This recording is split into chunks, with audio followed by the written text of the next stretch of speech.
رسول اللہ صلی اللہ علیہ وسلم جو بخشائے تھے وہ بھی مختلف احادیث میں مختلف ان کے بتائے گئے، کوئی 70 دفعہ، 100 دفعہ، اور پتہ نہیں کتنی دفعہ۔ اور جب بھی زیادتی ہو جائے تو کیا کرنا چاہیے؟ یہ ہمیں فوراً احساس بھی ہونا چاہیے، ندامت بھی ہونی چاہیے، اور سچے دل سے توبہ کرنی چاہیے۔ توبہ کا مذاق والا انداز نہیں ہونا چاہیے، توبہ توبہ کرے ساتھ جرم بھی کرتے جائیں، ایسی توبہ مقبول نہیں ہے۔ اور پھر قرآن کریم میں آتا ہے کہ آپ اپنے محبوب کی طرف آئیے، جب بھی جانوں پر ظلم کر بیٹھے آپ بھی معافی مانگو، وہ بھی معافی مانگے، تو اللہ کو تواب الرحیم ہوگے۔ تو وہاں سے تو یہ بھی پتہ چلتا ہے کہ ہمیں رسول اللہ کے پاس لمحہ لمحہ جانا چاہیے،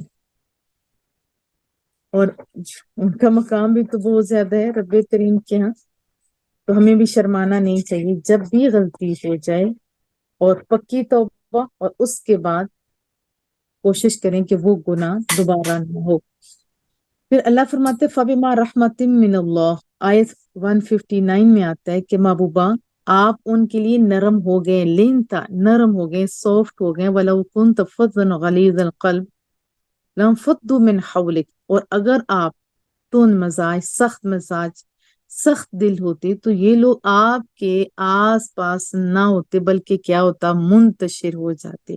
یہاں پہ نرمی محبوب کی صفت کریمہ ہے۔ فَاعْفُ عَنْهُمْ، آپ ان سے درگزر فرمائیے، وَاسْتَغْفِرْ لَهُمْ، ابھی جیسے میں آپ سے بات کر رہی تھی، محبوب کے پاس آئیں اور ان کو یعنی وَاسْتَغْفِرْ لَهُمْ، ان کے لیے بخشش طلب کریں۔ یہ رسول اللہ کو کہا جا رہا ہے، کن کے لیے؟ ہم لوگوں کے لیے۔ تو ہمارے درد، ہمارے دکھوں کے دمام ہمارے محبوب کریم ہیں صلی اللہ علیہ وسلم۔ تو یہاں سے تو وسیلے کا بھی پتہ چلتا ہے، اور شفاعت تو ہے یہ، اور یہ شفاعت مانگنا، محبوب کریم کے پاس جانا، اور یہ جو ہمارا طریقہ ہے یہ عین قرآن کریم کی تعلیمات کے مطابق ہے۔ وَشَاوِرْهُمْ، اور صحابہ سے مشورہ کیجیے۔ رسول اللہ کو کیا حاجت تھی، لیکن حکمت یہ ہے کہ مشورہ سنت نبوی بن جائے، پھر جس کو مشورے میں شامل کیا جاتا ہے آپ جانتے ہیں وہ بڑا خوش ہوتا ہے کہ بڑا ہمارا مقام ہے، بڑی اہمیت ہے نا، ایسی بات۔ اور ہمیں تو ضرورت ہے مشورے کی، مشورہ کیونکہ ایک ایک دماغ ہوتا ہے، دو 11 ہو جاتے ہیں۔ جب مشورے اچھے دیے جاتے ہیں تو کامیابی جلدی ملتی ہے۔ حضرت علی مرتضیٰ سے کسی نے کہا تھا کہ آپ دیکھیں بڑے شانوں والے علم آپ ہیں، علم کا دروازہ آپ کو کہا جاتا ہے، لیکن آپ کا دور حکومت ایسے کامیاب نہیں جیسے کہ پہلے دونوں صحابہ کرام، تینوں صحابہ کرام کا تھا۔ تو انہوں نے جواب بھی، ظاہر ہے علم کا دروازہ ہے، جواب بھی تو بڑا سونا دیا۔ فرمانے لگی کہ ان کو مشورہ دینے والے میں اور کچھ صحابہ، جیسے حضرت ابو ذر غفاری اور کچھ صحابہ کا نام لیا، اس وجہ سے وہ کامیاب تھے، یعنی وہ خود بھی سیانے تھے اور ہمارے مشورے بھی اچھے تھے۔ مجھے مشورہ دینے والے آپ لوگوں، اس سبب سے ہمیں کامیابی وہ نہیں ملی۔ اچھے مشورے ہر ٹائم میں ہر ایک کو ضرورت ہوتے ہیں، کیونکہ جیسے میں درس دے رہی ہوں آپ کے مائنڈ میں کہ اس کو بہتر کرنے کے لیے ایسا، تو پھر آپ کو پتہ ہے کہ زیادہ اچھا ہوگا، ہے نا ایسی بات۔ کئی دفعہ توجہ نہیں ہوتی، بندے کی توجہ بھی اس طرف ہو جاتی ہے۔ تو مشورے لینے بھی چاہیے اور اچھا مشورہ دینا بھی چاہیے، غلط مشورے نہیں دینے چاہیے، اچھا مشورہ دینا چاہیے۔ فَإِذَا عَزَمْتَ، اور جب آپ ارادہ کر لیں، فَتَوَكَّلْ عَلَى اللَّهِ، تو اللہ پر بھروسہ، بس یہ بہت بڑی بات ہے اور اتنا بڑا اعزاز بھی ہے۔ ان اللہ یحب المتوکلین، اللہ محبت کرتا ہے توکل کرنے والوں سے۔ تو ہمیں کس پر توکل کرنا چاہیے؟ اللہ پر۔ تو اللہ نے اگلی آیت میں ترجمہ صرف بتا دیتی ہوں، اللہ فرماتا ہے کہ اگر تمہاری اللہ تعالیٰ یعنی مدد فرمائے تو کوئی اور غالب نہیں آ سکتا۔ یہ آواز ڈبل کیوں آ رہی میرے بچے؟ اور اگر اللہ ساتھ چھوڑ دے تو کوئی دوسرا آپ کی مدد کر بھی نہیں سکتا۔ پھر کیا، وَعَلَى اللَّهِ فَلْيَتَوَكَّلِ الْمُؤْمِنُونَ، مومن کون سے ہوتے ہیں؟ تو اللہ کی مانتے ہیں، یا تو اللہ یہی کہہ رہے ہیں نا، تو ہمیں اللہ پر توکل کرنا چاہیے، بھروسہ کرنا چاہیے۔ دنیاوی اسباب آپ کو پتہ ہے ٹھیک ہے استعمال کریں، لیکن بھروسہ اللہ پر۔ پھر اگلی آیات میں، یہ ساری آیات بڑی سونی ہیں لیکن انشاءاللہ تعالی جو یعنی بار بار آئی ہیں آیات، اس کا ہی زیادہ بتا رہی ہوں۔ 180 آیت میں آتا ہے ما کان علیہ ذر المؤمنین، اللہ کی شان نہیں ہے کیا کہ مومنوں کو چھوڑے رکھے علی ما انتم علیہ، اس حال میں جس میں اب تم ہو، حتی یمیز الخبیث من الطیب، جب تک کہ پاک کو پلید سے الگ الگ نہ کر دے۔ یعنی جیسے ہم لوگ نہیں پسند کرتے کہ پاک اور پلید ایون کے کپڑے نہیں اکٹھے رہتے، نہیں تو پلید بھی ساتھ جو ہے دوسروں کو پلید کر دیتے ہیں، اسی طرح گندی کوئی چیز ہو صاف ستھری چیز کے ساتھ نہیں رکھتے ہیں نا، ایسے بات۔ تو اللہ کو تو پتہ تھا کہ یہ منافق ہیں، یہ صحیح ماننے والے ہیں، لیکن ابتدا میں منافق اور مخلص لوگ اکٹھے رہتے تھے۔ اس کے بارے میں بہت سارے اقوال ہیں، لیکن چند ایک میں جیسے علامہ بیضاوی وغیرہ کا ہے، ان کا میں آپ کو سناؤں گی۔ رسول اللہ صلی اللہ علیہ وسلم نے فرمایا کہ میری امت میرے سامنے پیش کی گئی، مجھے ابھی ہم لوگ جیسے میں ہوں، اگر کہوں کہ میری فلاں جگہ پہ کلاس ہے، وہ سارے بیٹھے، تو وہ لوگ کیا کریں گے؟ اللہ کے سگنل یوز کرتے سارے مجھے دکھا دیں گے، ہے نا؟ تو اللہ کے پاس تو زیادہ طاقتیں ہیں، ہم اگر سگنلوں سے یہ فائدے اٹھا سکتے ہیں تو اللہ بھی کر سکتے ہیں۔ محبوب نے فرمایا کہ میرے سامنے میری امت پیش کی گئی اور مجھے علم دیا گیا ہے کہ کون میرے ساتھ ایمان لائے گا، کون انکار کرے گا۔ اب وسط علمی پر مومن کو تو اعتراض نہیں تھا بلکہ خوش ہوئے، جبکہ منافقین نے مذاق اڑانا شروع کیا کہ دعویٰ یہ ہے کہ میں ہر مومن اور کافر کی حالت کو جانتا ہوں، حالانکہ پتہ نہیں آٹھوں پیر ہم ان کے ساتھ ہیں اور انہیں ہمارا پتہ نہیں تو اور ان کو پتہ کیا ہوگا۔ یہاں سے ایک بات میں آپ کو بتاؤں دوں کہ کبھی کبھار ایسے ہوتے علم کا ظاہر نہ کرنا بندے نہیں بتاتے، جیسے رسول اللہ صلی اللہ علیہ وسلم کو اس وقت تک اجازت نہیں تھی، نہیں بتایا، تو یہ مطلب نہیں ہے کہ ان کے پاس علم نہیں تھا، یہ دلیل غلط ہوگی، ٹھیک ہے؟ اور صحابہ کرام تو کو آپ جانتے ہیں کہ وہ تو بہت پیار کرتے ہیں، اور وسط علمی کا ان سے زیادہ کس کو پتا ہو، سامنے جو سارا کچھ دیکھتے تھے، جبکہ منافق دیکھتے تو تھے لیکن پردہ پڑا ہوا تھا۔ جب اللہ کا حکم بھی ہو گیا، جیسے یہ آیت ہے نازل ہو گئے، منافقین کا یہ بات بھی رسول اللہ تک پہنچی، تو اللہ تعالیٰ کی حمد و ثنا کی محبوب کریم نے فرمایا اس قوم کا کیا حال ہوگا جو میرے علم پر اعتراض کرتے ہیں، جو میرے علم پر اعتراض کرتے ہیں۔ آج بھی جن کو اردو لکھنا پڑھنا آ جاتی ہے یا تھوڑا بہت کچھ آ جاتا ہے تو اپنا علم تو بڑا وسیع وسیع بتاتے ہیں، لیکن رسول اللہ کی باری آئی تو اس پہ بھی اعتراض کرتے ہیں۔ اگر پتہ ہوتا تو حضرت عائشہ کے جب وہ تہمت لگی تھی تو نہیں پتا، اگر پتہ ہوتا تو یہ نہ، استغفر اللہ۔ محبوب کی شان صحابہ سے پوچھو یا اہل ایمان سے پوچھو۔ فرمایا کہ اس قوم کا کیا حال ہوگا جو میرے علم پر اعتراض کرتے ہیں، اس وقت سے لے کے قیامت تک ہونے والی کوئی بات پوچھو یا کھڑے کھڑے تمہیں اس کا جواب دوں گا۔ وہاں پہ حضرت عبداللہ بن حذافہ بہت بھولے بھالے تھے، لیکن تانا جب دیا جاتا ہے تو اندر چیر پھاڑ تو بھولے بھالوں کے اندر بھی ہو جاتے، تو ان کے نصب پر لوگ تانا دیتے تھے، فوراً اٹھے، موقع کو غنیمت جانا، یا رسول اللہ بتائیے میرا باپ کون ہے؟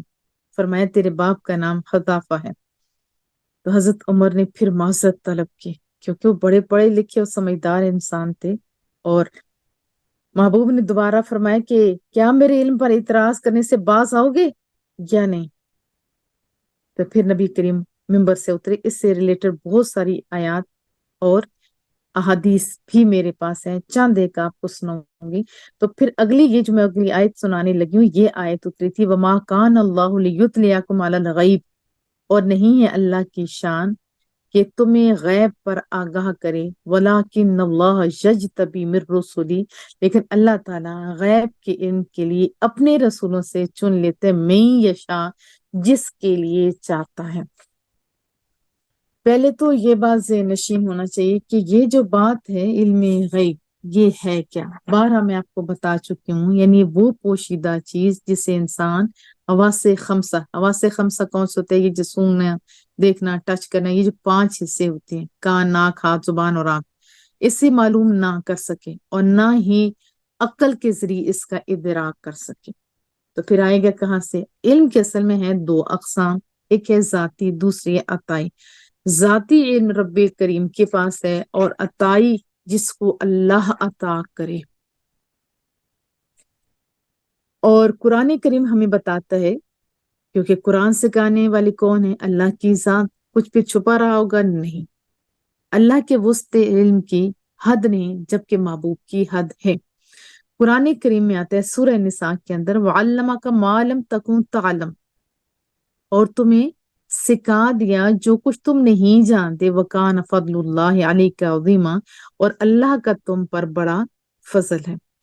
پھر ابھی جو آیت ہم نے پڑھی تھی، اس میں بھی تو یہی پتہ چلا نا کہ اللہ تعالیٰ کی یہ شان ہے کہ ایک عام لوگوں تم پر غیب کو علم ظاہر کر دے. ہاں، اللہ چن لیتا ہے اپنے رسولوں میں سے جس کو چاہتا ہے. پھر سورہ جن کے اندر بھی آتے ہیں، فَلَا يُظْهِرْ عَلَى غَيْبِهِ أَحَدًا إِلَّا مَنِ ارْتَضَىٰ مِن رَّسُولٍ. غیب کا جاننے والا تو اپنے غیب پر کسی کو مسلط نہیں کرتا سوائے اپنے پسندیدہ رسولوں کے. یا سادے لفظوں میں آپ کہہ سکتے ہیں کہ فلا یظہر، ظاہر نہیں کرتا، علی غیبی، اپنا غیب. کون کہہ رہے؟ اللہ تعالیٰ. احدا، کسی پر. یہاں پہ بتایا کہ اللہ اپنا غیب کسی پر ظاہر نہیں کرتا. پھر استثنائی صورت، الا، مگر، من ارتضی من رسول، اپنے پسندیدہ رسولوں میں سے جس پر چاہتا ہے وہ ظاہر کر دیتا ہے، دے دیتا ہے. پھر سورہ تکویر کے اندر آتے وما هو علی الغیب بضنین، اور یہ نبی یعنی رسول اللہ صلی اللہ علیہ وآلہ وسلم غیب بتانے میں بخیل نہیں ہے. اب پتہ ہوگا تو بتائیں گے نا. ایک بات تو یہ سادے لفظوں میں بھی بتا رہے ہیں. اب علم غیب کے بارے میں خود یہ آیت بھی اعلان کرے کہ میرے محبوب کو علم غیب ہے. تم جو بھی سوال کرو گے، ہمارا رسول غیب کی خبر بتانے میں بخیل نہیں ہے. ہمارے محبوب تو آپ جانتے ہیں سب سے اولا و بالا شان ہے، باقی سب انبیاء پیچھے ہیں. امام ہے، امام الانبیاء ہے. امام اس کو بنایا جاتا ہے جس کے پاس نالج سب سے زیادہ ہے. مسجد اقصی میں تمام انبیاء کی امامت کس نے کرائی؟ آپ کے اور میرے نبی صلی اللہ علیہ وسلم نے. پیچھے کون کھڑے تھے؟ حضرت عیسیٰ بھی. حضرت عیسیٰ کے بارے میں قرآن کریم سورہ آل عمران میں آتا ہے وَأُنَبِّئُكُم بِمَا تَأْكُلُونَ، اور میں تمہیں بتاتا ہوں جو تم کھاتے ہو. کتنی بڑی بات ہے. اب پیٹ میں چلا جائے تو کیا آپ بتا سکتے ہو؟ نہیں. وَمَا تَدَّخِرُونَ فِي بُيُوتِكُمْ، اور جو تم اپنے گھروں میں جمع کر کے رکھتے ہو میں تمہیں بتا سکتا ہوں. یہ تو غیب کی بات ہے. ہم کہتے ہیں کہ نبی کو تو دیوار کے پیچھے کا پتہ نہیں. یہاں پہ نبی، یہ قرآن کریم بول رہا ہے کہ ایک نبی کو اللہ نے اتنی طاقت دی، بیٹھے یہاں ہے جو بندے سامنے بیٹھے ان کے گھروں میں جو رکھا ہوا ہے وہ بتا سکتے ہیں. ذالک من انباء الغیب نوحی الیک، یہ غیب کی خبریں کہ ہم خفیہ طور پر تمہیں بتاتے ہیں، وحی کرتے ہیں. اور بھی انبیاء کا بہت سارا تذکرہ ہے. چند احادیث میں آپ کو سنا دیتی ہوں. بخاری شریف کی حدیث طیبہ ہے. حضرت عمر فاروق رضی اللہ تعالیٰ عنہ راوی ہیں. ایک مرتبہ محبوب کریم ایک مقام پر کھڑے ہوئے، آپ نے ہمیں تمام مخلوق کی پیدائش کے بارے میں بتایا. تمام مخلوق کے پیدائش کے بارے میں بتایا، حتیٰ کہ جنتی اپنے ٹھکانے پر جنت میں داخل ہو گئے اور جہنمی اپنے ٹھکانے پر جہنم میں پہنچ گئے. یعنی جنتی اور دوستوں کے ٹھکانے میں بتائے. جس شخص نے اس کو یعنی رسول اللہ صلی اللہ علیہ وسلم کی باتوں کو یاد رکھا اس نے یاد رکھا، اور جب بھول گیا سو وہ بھول گیا، کیونکہ نبی کے علم تو زیادہ ہے. حضرت صوبان راوی ہیں مسلم شریف کی حدیث سے طیبہ ہے. رسول اللہ نے فرمایا کہ اللہ تعالیٰ نے تمام زمین کو میرے لیے سمیٹ دیا، چنانچہ میں نے زمین کا تمام حصہ مشرق سے مغرب تک دیکھا. بے شک میری امت کی حکومت ان قریب وہاں تک پہنچے گی جہاں تک زمین کو میرے لیے سمیٹا گیا. اب یہ مکہ اور مدینہ، اب کیا مکہ مدینہ میں دین ہے؟ نہیں. اور محبوب کی یہ پیشن گوئی کہ غیب کی خبر نہیں ہے. پھر بخاری شریف کے حدیث طیبہ ہے. حضرت انس راوی ہے، بے شک نبی پاک صلی اللہ علیہ وسلم احد پہاڑ پر چڑھے. اس دوران آپ کے ساتھ آپ کے تینوں یار تھے، حضرت ابوبکر صدیق، حضرت عمر فاروق، حضرت عثمان غنی رضی اللہ تعالی عنہم. پہاڑ جیسے ہوتا ہے نا زلزلہ ہلنے لگا تو محبوب نے اس پر اپنا پاؤں مبارک مارا، فرمایا اے احد ٹھہر جا، کیونکہ تیرے اوپر ایک نبی، ایک صدیق اور 2 شہید ہیں. یہ رسول اللہ صلی اللہ علیہ وسلم کے دور اقدس کے بعد ہی شہید ہوئے نا. حضرت عمر بھی شہید ہوئے، حضرت عثمان غنی بھی شہید ہوئے. اور اپنے بارے میں محبوب نے فرمایا مسلم شریف کی حدیث ہے المحیا محیاکم والممات مماتکم، میری زندگی اور تمہاری زندگیوں کی جگہ ایک ہے، اور میری وفات اور تمہاری وفات کی جگہ ایک ہے۔ حضرت انس راوی، یہ بھی مسلم شریف کی حدیث سے طیبہ ہے، جب غزوات ہوئے تھے نا تو بتایا کہ یہ جگہ فلاں کے ڈھیر ہونے کی ہے، اپنے دستے انور کو وہاں نشان رکھ کے بتایا۔ اور صحابہ کرام اور راوی فرماتے ہیں کہ جب غزوہ ختم ہوا، ہم نے دیکھا جہاں جہاں جس جس جگہ انگلی رکھی تھی وہیں وہیں بندہ وہاں کفار کا مرا تھا، یعنی کوئی ذرا سا انچ اونچ ادھر ادھر نہیں ہوا تھا۔ پھر حضرت مسلم شریف کے حدیث ہے، حضرت عمر راوی ہیں، بے شک رسول اللہ نے ہمیں ایک دن پہلے، بعد میں نہیں، یہ جس دن ہوا نہیں، یہ دیکھ لیا کہ وہاں بندہ نہیں، ایک دن پہلے جنگ بدر میں مشرکین کی جہاں قتل ہونے کی جگہ تھی، یہاں وہ انہوں نے مرنا تھا، آپ نے فرمایا کل انشاءاللہ فلاں مشرک یہاں قتل ہوگا، فلاں مشرک یہاں مرے گا۔ حضرت عمر رضی اللہ تعالیٰ عنہ فرماتے ہیں اس ذات کی قسم جس نے آپ کو حق کے ساتھ مبعوث فرمایا، جن مقامات کی محبوب نے نشاندہی فرمائی، اس جگہ سے کوئی مشرک آگے پیچھے نہیں تھا۔ حضرت عمر کی شہادت کے جیسے میں نے آپ کو بتایا، اور یہ ساری کیا ہے خبریں۔ اور حضرت عمار کے بارے میں بھی فرمایا، حضرت ابو قتادہ راوی ہے، مسلم شریف کی حدیث سے طیبہ ہے، جب وہ ابھی خندق کھود رہے تھے آپ نے ان کے سر کے اوپر ہاتھ بڑے پیار سے پھیرا، فرمایا ابن سمیہ، یعنی آپ ان کی ماں کا تذکرہ فرمایا کیونکہ وہ بھی شہید کی گئی تھی، فرمایا تمہیں ایک باغی گروہ شہید کرے گا۔ حضرت طلحہ کی خبر اسی طرح بتائی، قبر کے اندر، یہ آپ سب جانتے ہیں، بخاری کی حدیث سے طیبہ ہے، مکہ کے باغات کے قریب کسی باغ تشریف لے گئے آپ، تو دو انسانوں کی قبریں تھیں، آوازیں اس میں سے آ رہی تھی دو انسانوں کی، آپ نے فرمایا ان دونوں کو قبر میں عذاب ہو رہے ہیں۔ اب منو مٹی کے نیچے دو انسان، فرمایا دونوں کو، لیکن کسی بڑی بات کی وجہ سے نہیں، ایک اپنے پیشاب سے چینٹوں سے نہیں بچتا تھا اور دوسرا چغلی کھاتا تھا، اور پھر سٹک اتاری اور وہاں پہ لگایا، کہا جب تک یہ تر رہے گی تو عذاب میں تخفیف رہے گی۔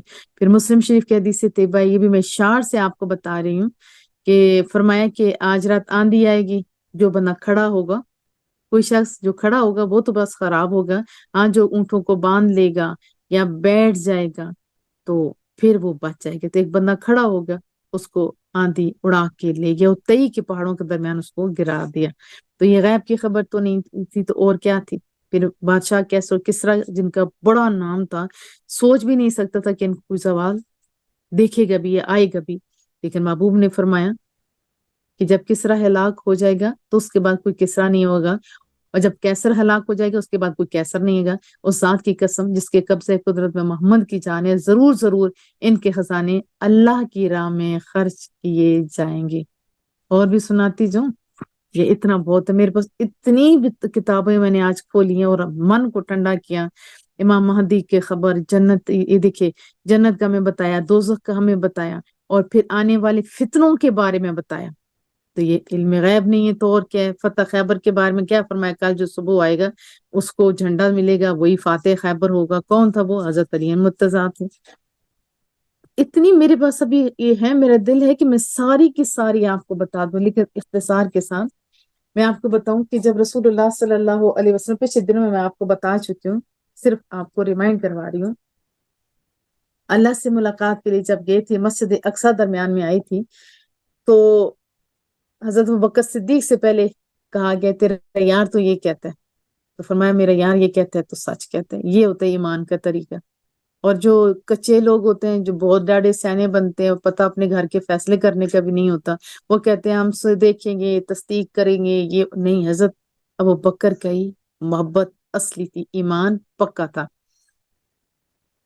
اچھا، پھر اس کے بعد جب بتایا نا کہ میں ادھر ادھر گیا تھا، حضرت ابوبکر صدیق نے کوئی تصدیق نہیں کی، جن کے اندر شک تھا، ریب تھا، انہوں نے کھڑے ہو کے سوال کیے، اچھا آپ گئے تھے مسجد اقصی، بتائیں وہ کیسی تھی؟ پھر ایک ایک کا جواب دیا رسول اللہ نے، پھر بتاؤ تو صحیح رستے میں کیا کیا تھا، کب وہ قافلہ واپس آئے گا، یہ سارے سوالات کیے، اور محبوب نے بتایا، مزید بھی بتایا کہ فلاں فلاں قافلے تھے، ان کے اندر یہ چیزیں تھی، فلاں اونٹ گم ہو گیا، فلاں کی ٹانگ ٹوٹی، اور پھر یہ لوگ بیٹھ گئے، اور کتنے بجے آئے گا یہ بھی بتایا، کتنے بجے آئے گا، سویرے سویرے اٹھ کے بیٹھ کے۔ مزید یہ بتایا، میں نے آپ کو بتایا ہوا ہے کہ اس کے اندر گلاس میں